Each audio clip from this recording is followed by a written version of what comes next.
Aha! Prosecco. I'm sure a lot of you have had this. Prosecco is so good, so tasty. It's like a champagne, but really, Prosecco is just a sparkling wine. Actual champagne comes from France, in the city of Champagne. And Prosecco, a lot of people get confused with it, thinking that it is champagne, but it's not. It has a very unique taste. And champagne is actually dry and acidic, but Prosecco is more soft and sweet.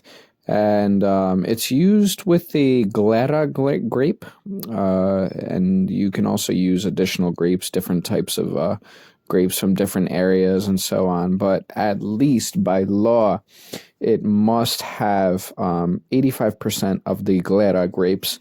If it doesn't, then obviously it's breaking the law. But Prosecco actually has to have 12.5% and under alcohol by volume. And Prosecco is much cheaper, much, much, much cheaper than champagne. And that's because of the grapes. It's also because of the labor that is required. There's much less labor. It takes much less time. But champagne just has more mature tasting flavors. Prosecco is more like vibrant. It's more like fresh and fruity in a sense.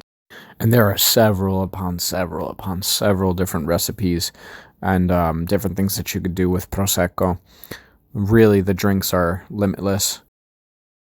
Anyways, hope this got you excited. Hope that you try out some new recipes and catch you in the next video.